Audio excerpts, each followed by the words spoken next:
Hello friends, स्वागत है आप सभी का आपके अपने इस यूट्यूब चैनल पर। आज से हम लोग सीटेट 2021 की तैयारी के लिए अभ्यास करेंगे, प्रैक्टिस क्वेश्चंस करेंगे। और ये प्रैक्टिस क्वेश्चंस आपके लिए बहुत ही महत्वपूर्ण होंगे क्योंकि इनमें प्रीवियस ईयर के क्वेश्चंस भी शामिल होंगे और कुछ नए क्वेश्चंस भी शामिल होंगे। तो दोनों का मिक्स फॉर्मेट आपको प्रैक्टिस कराया जाएगा, जिससे कि आपके एग्जाम में कैसे प्रश्न बनते हैं वो भी उनमें शामिल रहें और कुछ अलग टाइप के प्रश्न भी शामिल रहें। और यह प्रयास किया जाएगा कि आपको इसका सरलतम तरीका तो बताया ही जाएगा, आसानी से करना, और साथ ही साथ उसके कॉन्सेप्ट को भी जहां जहां आवश्यकता महसूस होगी वहां पर सिखाया जाएगा, ताकि उससे संबंधित और भी प्रकार के यदि कोई प्रश्न आपसे पूछे जाते हैं तो आप उनको कर सकेंगे। तो जहां भी ऐसा बन पड़ेगा कि वहां पर कुछ उसके कॉन्सेप्ट की जरूरत है या इससे अलग टाइप के क्वेश्चंस भी पूछे जाएंगे, वहां पर आपको वो भी समझाने का प्रयास किया जाएगा। तो आप सभी चैनल को सब्सक्राइब करें, जुड़े, वीडियोस को शेयर करें। चलिए क्वेश्चंस हैं, इनको करिए, देखिए इसमें क्या आंसर होगा, इसको सॉल्व करिए। सबसे पहला प्रश्न आपके सामने है, एक बोतल में 750 मिली जूस भरा जाता है। ठीक है, एक बोतल में 750 ml जूस भरा है और ऐसी 6 बोतलों को एक साथ कार्टून में पैक किया जाता है। ठीक है, 6 बोतलें कार्टून में पैक किया जाता है। एक कार्टून में, कार्टून मतलब कोई बॉक्स है, उसमें ऐसी 6 बोतलें पैक की जाती हैं। 450 लीटर जूस के लिए आवश्यक कार्टूनों की संख्या। देखिए कुल जूस आपके पास जो इस समय है वो 450 लीटर है। ठीक है, इतना लीटर है और एक बोतल में 750 ml आता है। ठीक, तो एक बोतल के लिए क्या है, एक बोतल में आता है 750 ml। ठीक है, तो देखिए अब ये टोटल आपका इतना जूस है, 450 लीटर, एक बोतल का 750 ml है। तो आप क्या करेंगे, दोनों को या तो ml में बना लीजिए। देखिए अब ये अगर हम लीटर को ml में बनाते हैं तो आपका इसमें 1000 से गुणा हो जाएगा, तो 3 जीरो और आ जाएंगे, ये आपका भी ml बन जाएगा और ये एक बोतल में 750 ml है ही है। अब अगर हम इनको भाग कर देंगे तो कितनी बोतलें हो सकती हैं ये आपको पता चल जाएगा, यानी कुल बोतलों की संख्या आपको मिल जाएगी। अगर आपको बोतलों की संख्या चाहिए तो आप क्या करेंगे, फटाफट इनको भाग करेंगे। भाई टोटल जूस आपके पास ये है, देखिए। ठीक, ये तो टोटल जूस है आपके पास। इसके बाद आपको एक बोतल में 750 ml लाना है, उससे भाग कर देंगे तो बोतलों की संख्या आ जाएगी ना, आपको तुरंत पता चल जाएगा बोतलों की संख्या। तो यहां से आप कट करिए, इसको सॉल्व करिए जरा, 5 से कट करिए तो 5 से होगा 15 × 5 = 75, 5 से 5 × 9 = 45 और 3 जीरो है 90, 15 × 6 = 90, 600। देखिए यहाँ पर आ गया 600, तो 600 बोतलें हैं आपके पास। अब आप देखिए 600 बोतल है और एक डिब्बे यानी कार्टून में आपको कितनी बोतलें रखनी है, एक में 6 बोतलों को एक कार्टून में रखना है। आपके पास 600 बोतल है, एक में 6 रखना है तो कितने डिब्बे चाहिए, 100 डिब्बे चाहिए। भाई एक में आप केवल 6 ही बोतलें तो रखेंगे, 1 2 ऐसे ऐसे 6 बोतलें रखेंगे। ठीक है, एक में तो 6 बोतलें रखनी है, तो ऐसे आपको 600 बोतलें, आपका आंसर आया 600 बोतल के लिए कितने डिब्बों की आवश्यकता होगी, 100 की आवश्यकता होगी। ऐसे 100 कार्टून चाहिए, तो इसका आंसर हो गया फर्स्ट 100। ठीक है, तो आप ये चीज समझ गए होंगे कि ये प्रश्न कैसे किया जाएगा। ठीक है, सबसे पहले अब इसको दोबारा से एक क्विक रिवीजन देख लीजिए। टोटल जूस था आपके पास 450 लीटर, एक बोतल में 750 ml, लीटर को ml में बदल लिया तो टोटल जूस आपका ये ml में आ गया। इन दोनों को अगर भाग करेंगे तो पता चल जाएगा कितनी बोतलें हैं। कारण ये है कि एक बोतल में कितना जूस है ये मालूम है और टोटल जूस मालूम है, इनको भाग करेंगे पता चल जाएगा कि बोतल कितनी आएंगी, 600 बोतल। अब एक डिब्बे में 6 ही बोतल आ सकती है, तो ऐसे 100 डिब्बे चाहिए होंगे 600 बोतलों के लिए। ठीक है, तो ये इसका आंसर हो गया।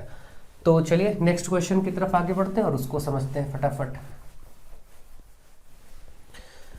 नेक्स्ट क्वेश्चन आपके सामने है, एक ताजा मछली को सुखाने पर उसका भार 1/3 रह जाता है। सुनीता 1500 kg ताजा मछली ₹25 प्रति किलो के भाव से खरीदकर उनको सुखाकर ₹80 प्रति किलो के भाव से बेच देती है। इस प्रकार वह कमाती है, कितना कमाएगी। ठीक है, सिंपल सी बात है, बहुत सामान्य सा क्वेश्चन है। देखिए इसमें से बात आपसे की गई है 1500 kg मछली खरीदती सुनीता, कितने रुपए से गुणा कर देते हैं, कितने रुपए से, 25 रुपए की रेट से।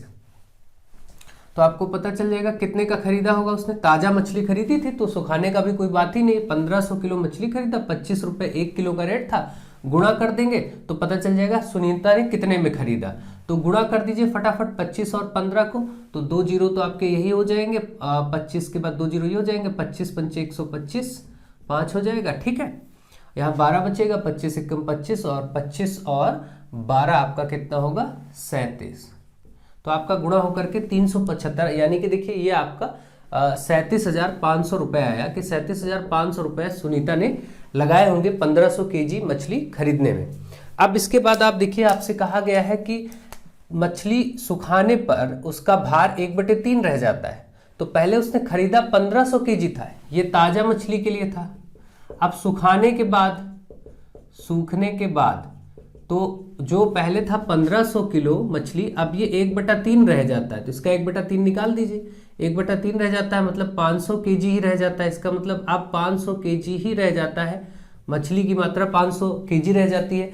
और वो सूखी हुई मछली को 80 रुपए से बेच रही, तो 500 गुणे 80 रुपए से बेचा, तो 8 पंचे 40, ये हो गया 40,000। ठीक है, यानी बेचा 40,000 का। अब आप देख लीजिए, सूखी मछली इसने 80 रुपए की दर से बेचा, 500 किलो मछली बची थी सूखने के बाद, 40,000 का बेचा, 37,500 में खरीदा था। अब तो लाभ आप बता सकते हैं ना, इसको इसमें माइनस कर लीजिए ला करके।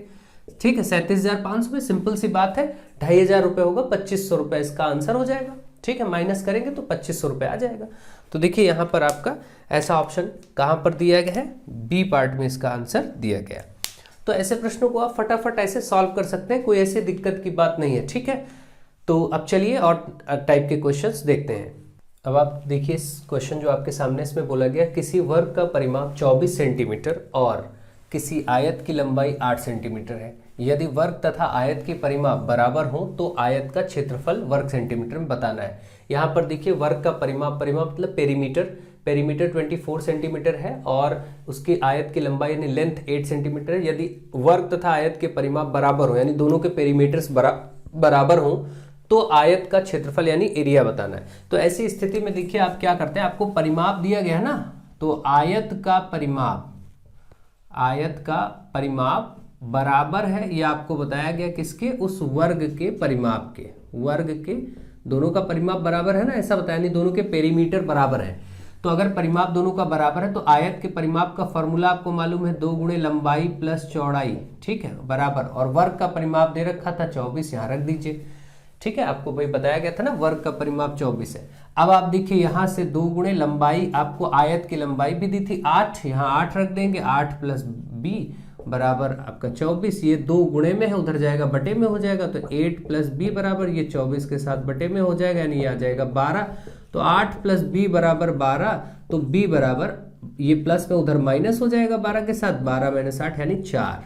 ठीक, तो ब्रेथ यानी चौड़ाई आ गई 4। जबकि आपसे पूछा था आयत का क्षेत्रफल, तो देखिए आयत की लंबाई पहले से हमारे पास थी 8 और चौड़ाई आ चुकी है 4, तो क्षेत्रफल एरिया बराबर क्या होता है, L इंटू बी, लंबाई गुणे चौड़ाई, 8 गुणे 4 यानी 8 चौके 32 यूनिट आपका इसका आंसर आ चुका है। आप देखिए आपके सामने ऑप्शन बी में इसका आंसर दिया गया है। ठीक है, ये इसका आंसर हो गया। नेक्स्ट क्वेश्चन आप लोग ट्राई करिए, 3.5 समकोण में डिग्रियों की संख्या। ठीक है, 3.5 समकोण, एक समकोण में कितने डिग्री होते हैं, एक समकोण में 90 डिग्री होता है, क्योंकि हमको मालूम है कि एक समकोण में कितना होता है 90। जब एक समकोण में 90 है तो आपको 3.5 में बताना है, मतलब 3.5 से गुणा या तो सीधे कर दीजिए आंसर आ जाएगा, या सीधे सोचिए, 1 में 90, 2 में 180, 3 में 270, 9 त्रिक 27, 3 में तो 270 हो जाएगा, 270 डिग्री, और 3.5 मतलब आधे में, और तो एक में एक समकोण मतलब 90, तो आधा समकोण मतलब 45, इसमें 45 और बढ़ा दीजिए। आप देखिए 5 7 4 11, 7 4 11 और 2 1 3, 315 डिग्री इसका हो जाएगा। ठीक है, आराम से। और नहीं तो आप क्या करते, इसमें 90 था, इसको 3.5 में करना था भाई, एक समकोण में 90 होता तो 3.5 समकोण में बताया गया था, 3.5 से गुणा कर देते ऐसे, 9 बचे 45, 5 9 त्रिक 27, 27 और 5, ठीक है, 9 बचे 27 और 4 31 भाई, 9 बचे 45 और 9 त्रिक 27 4 31। ठीक है, एक अंक में दशमलव, तब भी आपका 315 डिग्री आ जाता है। तो कितनी डिग्री बस यही पूछा था, तो एक समकोण में 90 डिग्री, 3.5 में, इस तरीके से आप बता लेंगे। तो इसका आंसर आपका बहुत ही आसान था, फर्स्ट पार्ट इसका आंसर हो जाएगा। ठीक है, 315। अगला क्वेश्चन आप लोग ट्राई करिए। ठीक है, नेक्स्ट क्वेश्चन ट्राई करिए और इसका आंसर दीजिए। अगला क्वेश्चन आपके सामने है, 5 10 35 के सबसे छोटे सार्वगुणज और सबसे बड़े सार्वगुणनखंड का अंतर।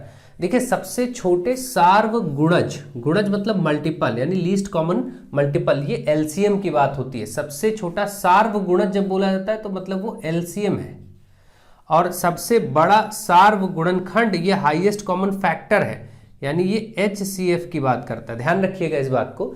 तो अब आपसे यानी कि 5, 10 और 15 के LCM और HCF का अंतर बताना है, बस सीधी सी बात है, सीधा क्वेश्चन है। 5, 10 और 35 बहुत ही क्वेश्चन पूछा जाता है, इस टाइप पर क्वेश्चन लगभग हर बार पूछा ही जाता है, मैक्सिमम टाइम पूछा जाता है, आप ये समझिए बहुत ही इंपॉर्टेंट है।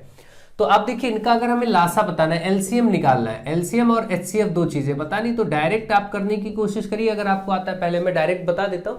देखिए ऐसा होगा कि LCM क्या होगा, सबसे बड़ा नंबर LCM निकालने के लिए शॉर्ट ट्रिक ध्यान रखिए, सबसे बड़ा नंबर सेलेक्ट करिए और देखिए क्या दोनों बाकी नंबर इसको कट कर पाते हैं। तो 5 कट करेगा लेकिन 10 नहीं कट कर पाएगा, 10 से डिवाइड नहीं होगा, तो इसको डबल कर लीजिए। 35 का डबल कितना होगा, 70। अब चेक करिए तो 5 से भी कट जाएगा और 10 से भी कट जाएगा, यही इसका लासा हो जाएगा। तो LCM तो 70 हो गया, ठीक है। अगर 2 पे नहीं कटता तो इसको ट्रिपल करके चेक कर लेते हैं, क्योंकि छोटे छोटे नंबर में ऐसे जनरली मिल जाता है। नहीं तो आपको मालूम है ये 5, 10 और 35 का आप LCM ऐसे कर ही लेते हैं इस तरीके से।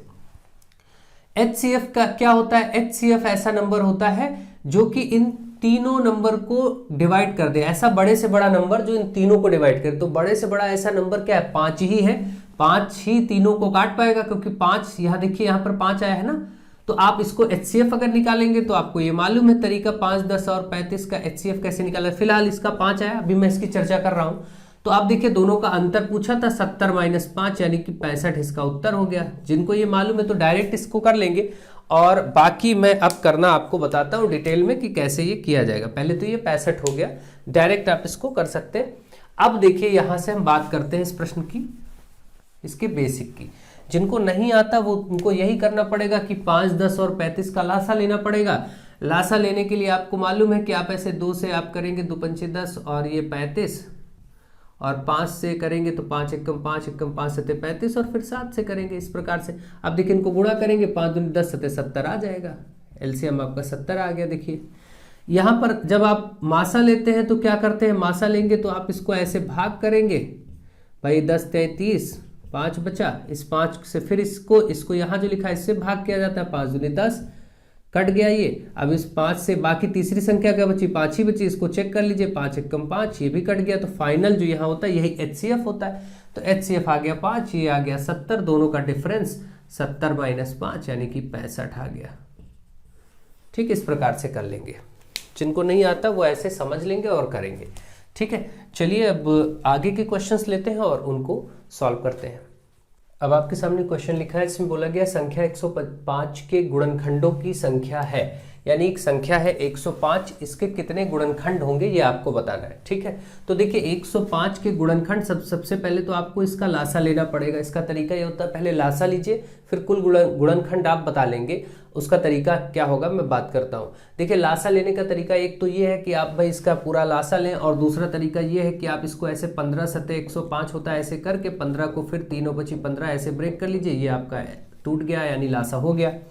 ठीक है, अब देखिए इनकी पावर में इनको लिख लीजिए, 3 एक बार है तो 3 एक बार, 5 एक बार है इसको एक बार, 7 एक बार है तो इसको भी एक बार, सब जैसा भी आए लासा उसको पावर में लिख लीजिए।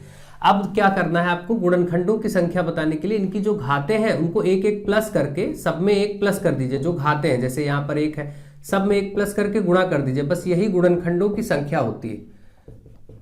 ठीक है, अब देखिए सब कितने हो गए, 2 × 2 × 2 हो गया, 2 दूनी 4 दूनी 8, 2 दूनी 4 दूनी 8। अब देखिए इसको आप छोटे क्वेश्चन से समझेंगे तो आपको समझ में ज्यादा आएगा। जैसे मान लीजिए मैं पूछूं आपको 12 के कितने गुणनखंड होंगे, तो आप ऐसे भी बता सकते हैं कि 12 1 से कटेगा, 2 से कटेगा, 3 से कटेगा, 4 के टेबल में आएगा, 6 से कटेगा, और खुद 12 बार अपने आप से कटेगा। आप देख रहे हैं 12 के यही 6 गुणनखंड होते हैं, आपको ये अच्छे से मालूम है। ठीक है, यहाँ जो प्रश्न का उत्तर आया था 8 आया था, इसको टिक कर लेते हैं 8, यानी कि देखिए फर्स्ट पार्ट में 8 आपको दिया गया है। ठीक है, अब देखिए इसको समझते हैं कि कैसे आखिर ये चीज सही है, कैसे हम सभी घातों में एक एक बढ़ा करके बस गुणा कर देते हैं तो कुल गुणनखंडों की संख्या आ जाती है। देखिए यहां से समझने का प्रयास करते हैं। 12 के 6 गुणनखंड है, और किसी संख्या से तो 12 कटेगा नहीं, आपको मालूम है, आप ये चीज जनरली समझ सकते हैं। ठीक है, तो आप क्या करेंगे, अब मैंने क्या बताया, पहले आप इसका LCM लीजिए। तो LCM जब आप 12 का लासा लेते हैं तो ऐसे 2 आप क्या करते हैं, 2 छंग 12, फिर 2 तिहाई 6 और 3 एकम 3, ऐसे ही तो करते हैं। तो आपका जो ये 2 × 2 × 3 आया LCM लेने पर, इसको घात में लिखिए, 2 की घात 2 और 3 की घात 1 आपने लिखा। अब देखिए घातों में जो आया है उसमें क्या रूल है, गुणनखंड की संख्या बताना हो, जब गुणनखंडों की संख्या बताना हो तो घातों के रूप में जो आया है उसको एक बढ़ाइए और गुणा करिए। यहाँ भी एक आया है, एक इस एक में एक बढ़ाइए, तो 2 1 3 देखिए कितना हो गया, 2 1 3 और 1 1 2 3 2 6, देखिए 6 ही थे और ये 6 आ गया। ठीक, यानी कि आपको ये मालूम है कि अगर हमें गुणनखंडों की संख्या बतानी है, किसी भी नंबर के गुणनखंडों की संख्या बतानी हो, तो उसका ऐसे आप लासा ले लीजिए और फिर इनको घातों के रूप में लिख लीजिए जो जितनी बार आया, और उन घातों में एक एक बढ़ा के गुणा कर दीजिए, बस गुणनखंडों की संख्या आपको मिल जाएगा। ठीक है, तो मुझे आशा है आप समझ गए होंगे कैसे आया और इसका कॉन्सेप्ट क्या है। ठीक है, तो मैं इसको हटाता हूं और आगे बढ़ते हैं। ठीक है, चलिए देखते हैं। नेक्स्ट क्वेश्चन आपके सामने 11 इकाई, 11 दहाई और 11 सैकड़े किसके बराबर है, प्लस लिखा हुआ है। 11 इकाई, इकाई मतलब एक से गुणा करना, भाई एक इकाई का मतलब एक होता है, तो 5 इकाई का मतलब 5 होगा, जितनी भी इकाई हो उसको 1 से गुणा कर दीजिए। दहाई को 10 से गुणा करा जाता है, सैकड़े को 100 से, आप जानते हैं। तो ये इसको 1 से कर दिया हमने, 11 ही दहाई है इसको 10 से कर दिया, और 11 ही सैकड़े हैं मतलब इसको 100 से कर दीजिए, बस। अब आराम से आप इसको सॉल्व कर लीजिए, कोई दिक्कत नहीं। 11 एकम 11 आएगा, प्लस ये 110 आएगा, और प्लस का ये 1100 आएगा। देखिए ये हो गया, ठीक है, 1100 आएगा। ठीक, अब आप इसको बस जोड़ लीजिए, इसमें करना क्या है, 1100 ही है, 1200 1210 हो जाएगा, और 1221 आपका आंसर हो जाएगा। देखिए भाई 1100 में 100 जोड़िए, कितना हो जाएगा, 1200। ठीक है, 1100 में 100 जोड़ेंगे 1200, 1200 ये 10, 1210 हो जाएगा, और 11 और जोड़ेंगे तो 1221 हो जाएगा। ये आंसर आपका आ गया 1221। सी पार्ट में इसका आंसर आपके सामने दिख रहा है। ठीक, अगला क्वेश्चन आप देखिए, इसमें बोला गया है 5000, ये 5 7 4 1 2 57,412। ठीक, एक संख्या दी है 5 4 5 7 4 1 2। इसमें कहा गया 7 का स्थानीय मान, स्थानीय मान मालूम है, उसके स्थान से गुणा कर दिया। स्थान मतलब जैसे अभी देखा आपने, दहाई को 10 से किया, सैकड़ा को 100 से, हजार को 1000 से, ऐसे जिस स्थान पे हो उससे गुणा कर दे तो स्थानीय मान मिल जाता है। जैसे 7 का स्थानीय मान बताना है, 7 किस स्थान पे, इकाई दहाई सैकड़ा हजार, तो 7 को 1000 से गुणा आप कर देंगे तो ये आ जाएगा 7000 यानी 7000। 7 का स्थानीय मान आपके सामने आ चुका है। आपसे इसके बाद कहा है 7 का स्थानीय मान, ठीक है ये हो गया, तथा 5 के अंकित मान के 4 गुने, मतलब 5 का केवल अंकित मान नहीं लेना, उसका 4 गुना करना है। देखिए किसी भी नंबर का स्थानीय मान उसके स्थान की संख्या से उसको गुणा करके मिलता है। जैसे ये 1000वें स्थान पे था 7, तो 1000 से गुणा करके मिला। अगर मैं पूछता यहाँ 7 का अंकित मान यानी फेस वैल्यू, अंकित मान को फेस वैल्यू, तो वो 7 ही रहता। किसी भी संख्या का, नंबर का अंकित मान वो संख्या स्वयं रहती है, उसमें 100 10 और 1000 से स्थान से गुणा नहीं किया जाता। लेकिन स्थानीय मान यानी प्लेस वैल्यू में उसके स्थान से गुणा किया जाता है, जैसे यहां पर 1000 से किया गया। लेकिन अंकित मान में जैसे 5 का अंकित मान तो 5 ही रहेगा, 4 का अंकित मान तो 4 ही रहेगा, ऐसा नहीं कि 4 में 100 से गुणा करें, ऐसा नहीं है। ठीक है, तो अंकित मान वो संख्या स्वयं है, स्थानीय मान उसको 1000 से या उसके स्थान से गुणा करके मिल जाता है। तो यहां कहा है 5 के अंकित मान का 4 गुना, तो 5 का अंकित मान तो 5 ही रहेगा, लेकिन इसका 4 गुना मतलब 5 चौके 20 ये आएगा। ठीक है, 5 के अंकित मान का 4 गुने का अंतर। अब देखिए इसका और इसका अंतर, यानी स्थानीय मान आपका 7000 आया था और उसमें 20 आप घटा दीजिए, अंतर मतलब घटाना। 7000 से 20 जब घटेगा तो 6980 बचेगा ना। 7000 से 20 हटाएंगे, माइनस करेंगे तो 6980। किस ऑप्शन में आपको दिख रहा है, देखिए बी पार्ट में यहां पर आंसर दिख रहा है। ऐसे प्रश्न भी बहुत ज्यादा पूछे जाते हैं आपसे। ठीक है, किसी भी प्रकृति से घुमा के आपसे प्रश्न पूछा जा सकता है, तो आपको प्रैक्टिस होनी चाहिए। चलिए अब और भी कुछ क्वेश्चंस का अभ्यास कर लेते हैं। अब आपके सामने जो क्वेश्चन लिखा है इसमें बोला गया निम्न में से कौन सही नहीं है। इनमें से 4 ऑप्शन में कौन सा सही नहीं है। तो सबसे पहले देखिए, एक घन में 6 फलक होते हैं, 6 फेसेस होते हैं घन में, ये आपको मालूम है बिल्कुल, घन में 6 फलक होते हैं, ये तो सही है। फिर 1 मिलीमीटर बराबर 0.1 सेंटीमीटर, तो आपको मालूम है कि 1 मिलीमीटर 1 mm बराबर 0.1 सेंटीमीटर होता है, क्योंकि आपको मालूम है 1/10 सेंटीमीटर होता ही है। 10 से भाग कर देते हैं, 1 mm को 10 से भाग करेंगे, सेंटीमीटर बनेगा, ये आएगा ही 0.1 सेंटीमीटर। ठीक है, तो ये भी सही है। इसके बाद बोला गया है कि 0.1, आप देखिए 0.1, और यहां से देखिए 0.1 के बाद 0 लगा है, और यहां पर केवल 0.1 बोला गया। ये कहा गया समान है, तो बिल्कुल समान है, क्योंकि पॉइंट के बाद जीरो चाहे एक नहीं, आप किसी भी अंक के बाद पॉइंट में कितने भी जीरो क्यों न लगाएं, ये बस इतना ही इसका मान होगा। यानी अगर आप 0.7 लिखते हैं, आप इसके पीछे कुछ भी जीरो लिखिए 0.7 ही रहेगा। दशमलव के बाद जीरो का कोई अर्थ नहीं है। यहां पर देखिए ये 0.1 है, ये भी वही है, ये बिल्कुल सेम चीज है दोनों, ठीक है। इसमें कोई ऐसा नहीं है कि आपने 0.1 करके बाद में जीरो कर दिया 2 जीरो, तब भी अगर ये पूछा जाता है ऐसे कि ये समान है तो ये भी समान है, क्योंकि इन जीरो का कोई मतलब ही नहीं, ठीक है। तो इसका मतलब ये समान है, ठीक। तो अब ये भी सही हो गया, तो अब जाहिर सी बात है ऑप्शन 4 ही इसका गलत आंसर होगा, यही गलत होगा तो यही आपका सही हो जाएगा, क्योंकि पूछा गया था कौन सा सही नहीं है, तो इसका मतलब यही आपका आंसर हो जाएगा। अब चेक कर लेते हैं।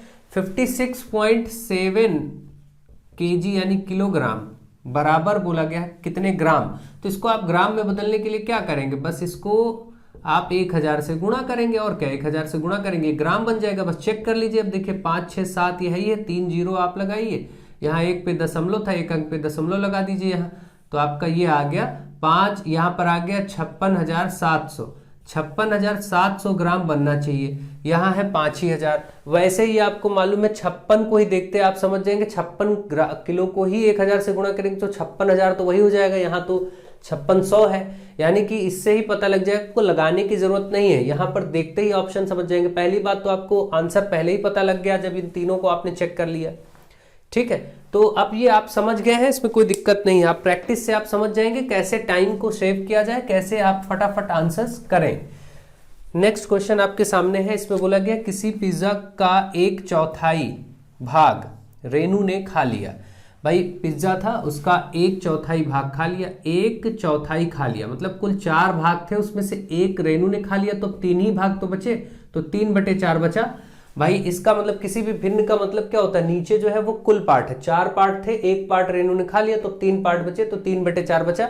नहीं तो आप ऐसे समझिए कि 1/4 रेनू ने खा लिया है, तो कुल भिन्नों का योग 1 होता है, 1 से इसको घटा लीजिए तब भी आपका 3/4, ये बचा हुआ भाग आ गया, ये बचा भाग आ गया जो अब रेनू के खाने के बाद बचा है। तो आपको मालूम है ये तो खा लिया रेनू ने, इसको छोड़ दीजिए, ये रेनू ने खा लिया, ये बचा हुआ भाग है 3/4। तो खाने के बाद जो बचा उस शेष पिज्जा को 12 बच्चों में बराबर बराबर बांट दिया गया। तो 12 बच्चों में बांटना है, इसका मतलब अब जो ये पिज्जा का भाग बचा है इसको 12 भागों में बांटना, भागों में बांटना मतलब 12 से भाग कर दीजिए बस, है ना। किसी को बांटना मतलब भाग करना, तो 3/4 हिस्से को 12 से भाग दे दीजिए, पता चल जाएगा, एक हिस्से के बारे में पता चल जाएगा। और आपको यही कहा था इनमें से प्रत्येक बच्चे को पिज्जा कितना भाग मिला, तो बस यही आपका आंसर होगा। इसको सॉल्व करके बस कर दीजिए, 3/4 भाग जब भी होता है तो सॉल्व करने के लिए गुणा लगाते हैं। इस समय आप 12 के नीचे कुछ भी नहीं देख रहे हैं तो आप 1 मान सकते हैं। जब भी भाग के जगह गुणा लगाते हैं तो ये भिन्न पलट जाती है, तो 12 हो जाएगा 1/12। अब आप इसको देखिए सॉल्व करें, 3 एकम 3, 3 चौके 12, तो आप यहाँ देख रहे हैं 1/4 गुणे 1/4 मतलब 1 एकम 1 और 4 चौके 16, 1/16 आपके पास बचा। इसमें देखिए 1/16 आपका आंसर हो गया, यानी प्रत्येक बच्चे को 1/16 भाग मिल जाएगा, ठीक है। तो इस तरीके से आपको ऐसे प्रश्नों को बहुत ही आराम से करना आना चाहिए। तो मुझे आशा है आपको ये प्रैक्टिस सीरीज पसंद आ रही होगी, इसको ज़्यादा से ज़्यादा लोगों में शेयर करिए, क्योंकि जितना लोगों तक ये पहुंचेगा, जितने लोग हमसे जुड़ेंगे, हमारा उत्साहवर्धन होगा और हम कार्य को बहुत ही बेहतर तरीके से आप तक पहुंचा सकेंगे और कर सकेंगे, ठीक है। तो आप सब ज़्यादा से ज़्यादा मित्रों को जोड़िए इस प्लेटफॉर्म पर, ताकि बेहतर से बेहतर स्टडी आपको कराई जा सके। So thank you to all of you.